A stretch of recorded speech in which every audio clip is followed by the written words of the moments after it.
Andhra Pradesh becomes the most trusted source of skilled workforce in all sectors.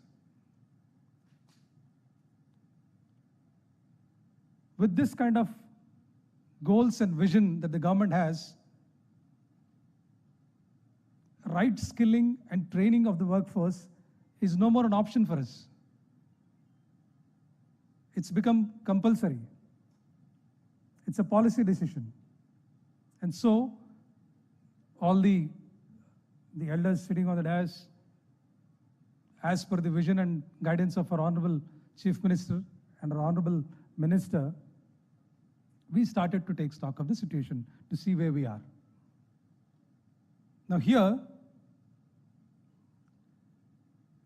for skilling as a whole, building and other construction workers is one part of skilled workforce. But if we look at the overall initiative that we have started, a transformative journey in skilling, we have started a Naipunyam portal. It's a digital public interface which brings together skilling, certification, industry workforce, industry engagement, and also continuous tracking mechanism. We have identified that there is a critical need to identify prior learnings. When I say prior learnings, it is called RPL, recognition of prior learning. Typically in AP, we have many of the skilled workforce who learn or pick up skills from their family members or are very informal methods. To tackle this one, so we said we will recognize prior learning, we will certify them, we'll look at skilling, upskilling and reskilling. So for this, we have built this digital public interface called Naipunyam. We also have in Andhra Pradesh 5 distinct clusters, economic clusters, catering to different industries. North coastal is mostly port-based, pharma. Amaravati is more of capital, then there is aqua in east-west Godawaris. If you go down, in Tirupati you have electronic manufacturing, you have solar, green energy, different clusters based on different industries. So my skilling has to align with this kind of industry requirement. So with this overall skilling strategy that we have, where do I fit my building and other construction workers? I have about 18 lakh building and other construction workers. They are spread across the state in every, you want a mestri, you want a rod bender, you want a painter, you get everywhere, all across the state in all villages. But is their skill level enough? How do I ensure that my building and other construction workers have a dignity of labor, and they have clear career path, they get better incomes, and they get continuously skilled and upskilled? How do I do this? Now, first thing we did was, we, skill development and training department and labor department, we came together. We said, let's identify which are the trades. Then we said, what are the kind of trades that I am training? Is this what the industry requires? Or am I training something which is outdated? So to our surprise and whatever you say, a shock, whatever, we are grossly outdated. We are spending money, huge money.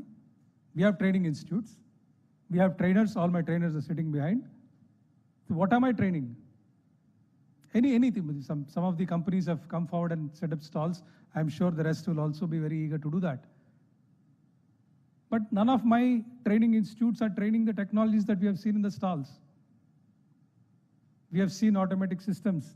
We have seen a pipe without any kind of joints. You can bend it right from the top floor up to the ground floor, water pipes. Many such technologies. When we say construction workers, it's not just a house construction worker. I'm talking about, huge road projects which are coming up, ports which are coming up. Any kind of construction worker, what is the safety mechanism that he has? We have workers, falling down from scaffolding, dying. Of course, there are welfare measures in place, but do we want that to happen?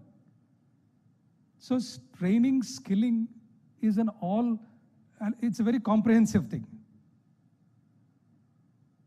So how do I deal with this one? Now, the objective of today's workshop is, when we say construction, we have identified certain sectors. Today's workshop has got two venues. This is one venue. The second venue is in the second hall. And each session, there will be experts who will come and tell. We are very keen to listen because this is the start of the journey.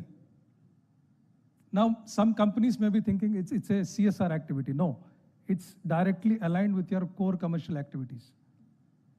If you train people in your technologies and the market demands, and you have people who can deal with that, I'll tell you one thing. One of the technologies recently I was trying in one of the projects I know. There are no technicians in Vijayawada. Believe me. We had to talk to the company, they had to get somebody from Hyderabad. If two states, there are only one or two technicians, how is your product going to sell? If there is demand in the market, Credai or other real estate construction groups, big companies which have come here, they understand.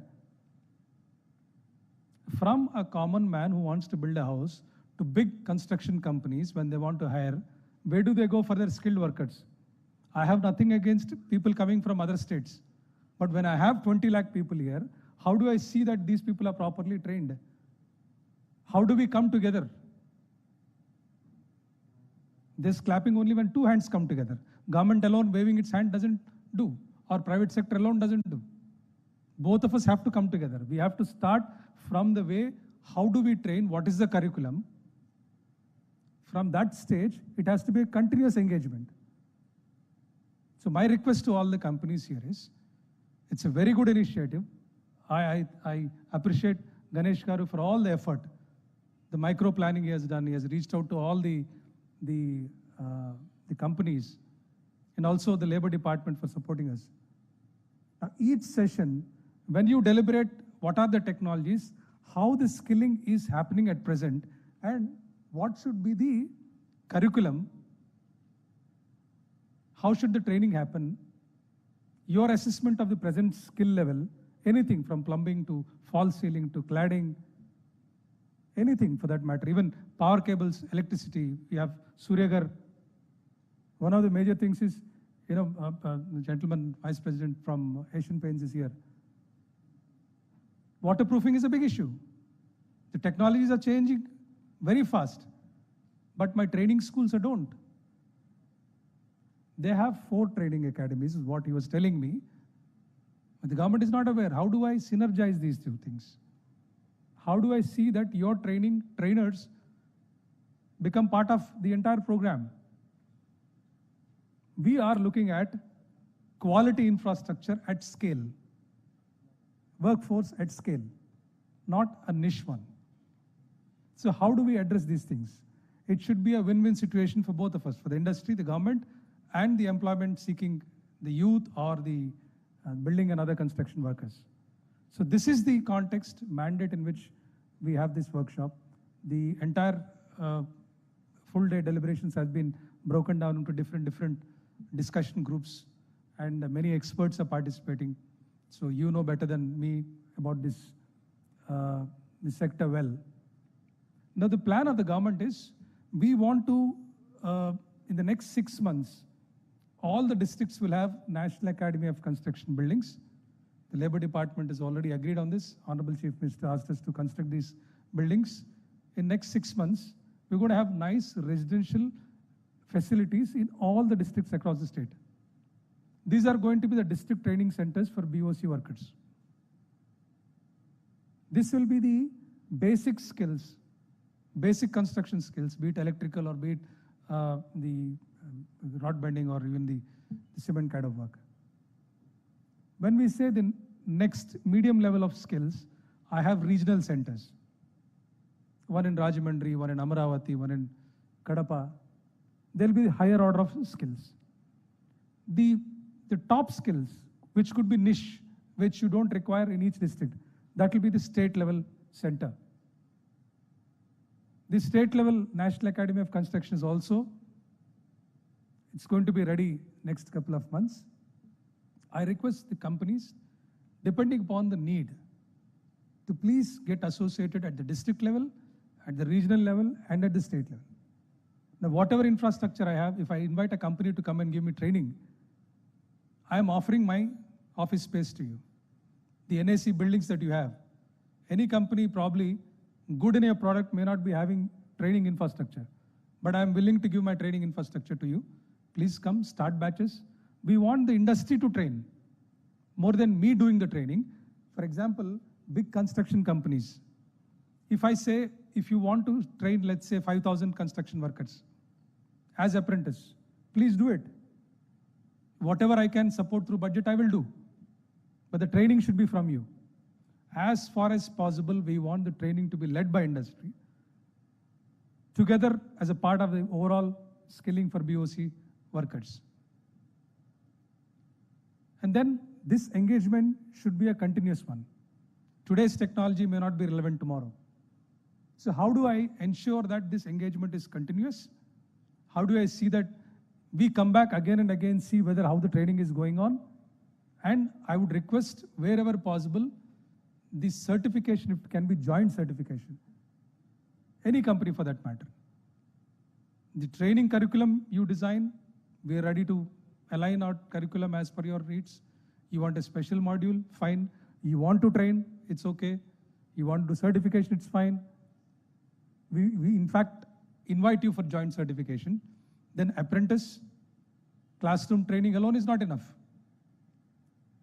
How do these people get hands-on experience? So these are the various things which we are looking at in skilling. With this workshop, we want to create a nice document which will be a guiding book for us with clear timelines under each segment within the building and construction sector. So what is our plan of action? How do we take it forward? And how do I ensure that AP becomes the most reliable source of skilled workforce for building and other construction workers? Now I'm struggling with basics. Basics, when I say tile laying, how do I see that it's at least in a level? How do I see that there are spacers in between? You know, these are basic things. You go to any village or any town, you see that our construction workers are even struggling with some basic concepts because traditionally it's been an informal sector. We are doing a survey, part of Government of Andhra Pradesh comprehensive survey. You know, AP is the first state to do skill census. So under skill census project, this month I'll have data of each and every skilled person in the state. Not just BOCW, anything from tech to any kind of skill they have, their work experience, everything. We kind of triangulated about 26 databases and some missing fields. We went house to house and we've got the data. By this month end, we will be ready with the skill census data. And with this, I want to prompt. For every village, I have a village skill officer.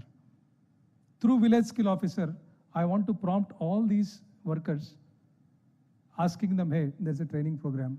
Do you want to join? Or your skill level is this much. Do you want to upskill? There is an opportunity in Amravati. There's an opportunity in Visakhapatnam. Do you want to join? There's a big company offering you. So this Naipunyam portal, what it does is it reaches out to all my BOC workers. It keeps on sending alerts to them saying that this is what you are. You may be a plumber, you may be a painter, you may be an electrician, anything. These are the opportunities, these are the skilling opportunities, these are the reskilling opportunities. So that's the kind of platform we were able to build. With the basic work done and the foundation laid, now we want the engagement with the private companies. All the big companies, the industry leaders, the technology leaders. Let's start this journey together as a win-win situation from now onwards. I can assure you from the skill development and training department and NAC that you'll have our full cooperation. Whatever innovative method you have, whatever numbers, I'm looking at numbers at scale. Be it small, niche, or a scale, whichever way we are open to any kind of association. But I look forward that this will go a long way in creating the desired workforce in Andhra Pradesh. Thank you very much for joining this one. Many of you have come from very far away places, so enjoy the hospitality. It's very hot outside, probably one of the hottest day in this season. So once again, thank you very much. Thank you for your patience. Thank you. Thank you sir, thank you very much. ఇప్పుడు ఈనాటి కార్యక్రమ ముఖ్య అతిథి గౌరవనీయులైన కార్మిక శాఖ మాధ్యవర్యులు శ్రీ వాసంశెట్టి సుభాష్ గారిని వారి సందేశం అందజేయవలసిందిగా సాదరంగా ఆహ్వానిస్తున్నాం. Ladies and gentlemen, put your hands together and welcome today's chief guest honourable minister for labour to address the gathering.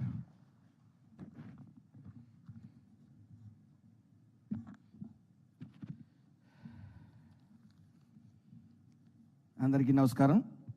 వేదికపైన IAS కోన శశిధర్ గారికి, సెక్రటరీ గారు శేషగిరి బాబు గారికి, అలాగే కమిషనర్ గారికి, అందరం చంద్రుడి గారికి, అలాగే గుంటూరు కలెక్టర్ గారికి, సాయికాంత్ వర్మ గారికి, అలాగే ఐఏఎస్ గణేష్ కుమార్ గారికి, భవన నిర్మాణ కార్మికుల చైర్మన్ వలవల బాబ్జీ గారికి,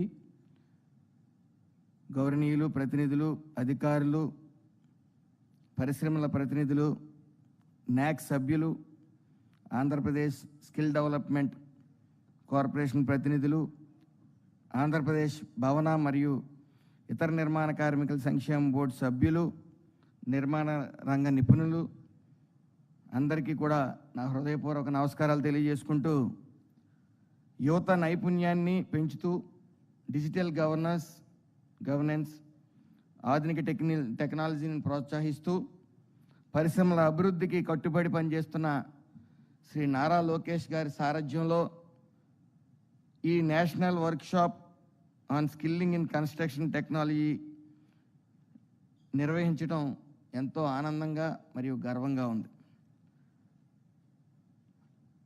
రాష్ట్రాభివృద్ధి అంటే భవనాలు నిర్మించడం మాత్రమే కాదు,